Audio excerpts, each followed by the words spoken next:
Yo! Kumusta at hello sa inyong lahat. Ngayon, sa video na ito, ipapakita ko sa inyo kung paano kumuha ng PSA birth certificate online at ipa-deliver ito into your doorsteps. Unang-una po ay i-open lang ang inyong web browser at i-type psaservilis.com.ph and hit enter.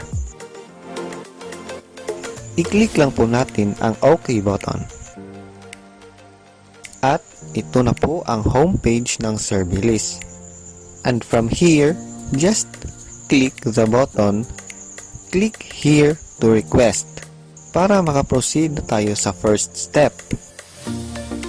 Then, read the terms and conditions and click I accept.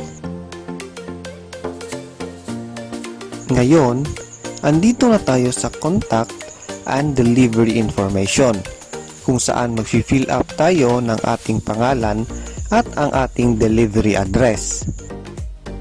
Input po natin ang requester's last name, requester's first name, at ang middle initial. Then sa may ibaba ay ang ating delivery address at contact information. Siguraduhin lang po na complete ang address at valid ang mobile number na in-input ninyo para ma-contact or ma-inform nila kayo regarding sa inyong ni-request na documents if necessary. At optional lang po na maglagay dito sa tax identification number. Ang delivery schedule naman po ay Monday to Friday lang. Hindi kasali ang weekends at holidays. Pag tapos na kayo, i-click lang ang next button. And then, just confirm if correct ang details na na-input ninyo. Ngayon sa step na ito, pipili tayo if either birth, marriage, death, or senomar ang documents na kukunin natin. Pipiliin po natin ang birth certificate.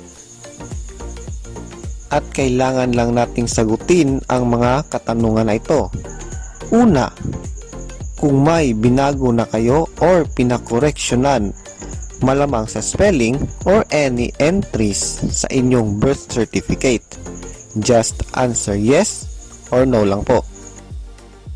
Pangalawa, kung nakakuha na kayo noon ng copy sa inyong birth certificate from NSO or PSA na ngayon, then just click next. Ngayon, ito na po ang form sa birth certificate na fill upan natin. Pumili lang kung ilang copies ng birth certificate ang kukunin.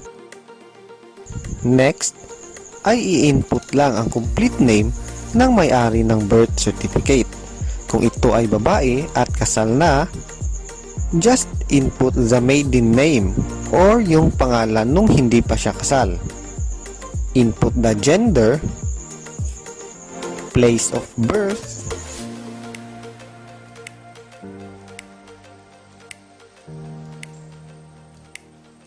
date of birth, father's name,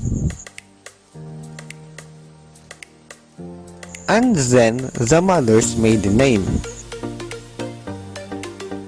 Kung nagpa-late registration, paki-specify na lang din yung registration date at kung hindi naman, just select no. Then select the purpose and the relationship to the birth certificate owner. Pumili lang kung kapatid, magulang, or pinsan ninyo. Ang pipiliin ko dito ay self kasi ako ang requester at ako din naman ang may-ari ng birth certificate na ni-request ko. At note lang po, kung ang requester ay hindi kapatid or magulang ng may-ari ng birth certificate, required pong magpakita ng signed authorization letter, ID ng requester, at ID ng birth certificate owner. Pagkatapos nyo pong makumpleto lahat ng information, i-click lang ang save, then review the following details.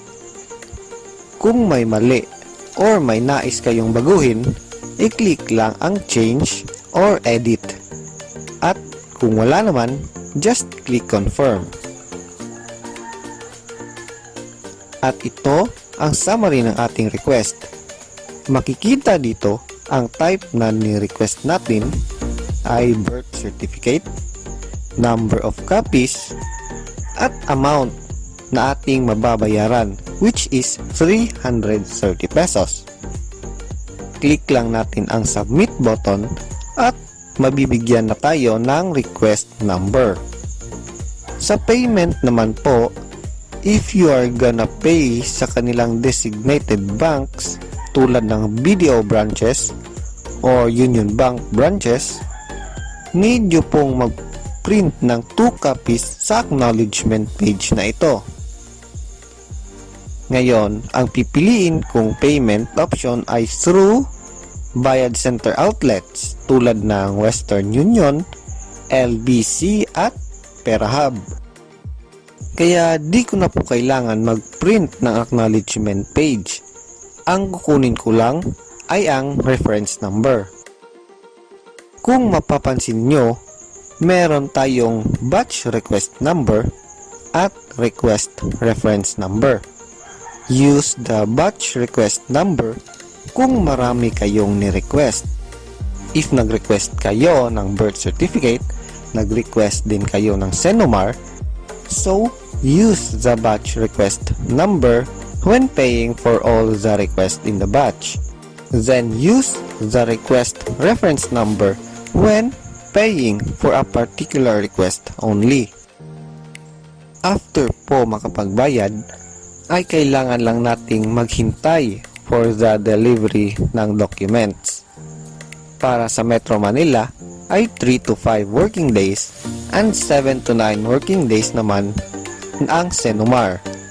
Para sa other cities or provinces within the Philippines ay 4 to 9 working days and 8 to 13 working days ang Senomar. Para naman sa delivery to other countries ay 6 to 8 weeks after payment. And then, finally, na-deliver at na-receive ko na ang aking documents sa loob ng 5 working days.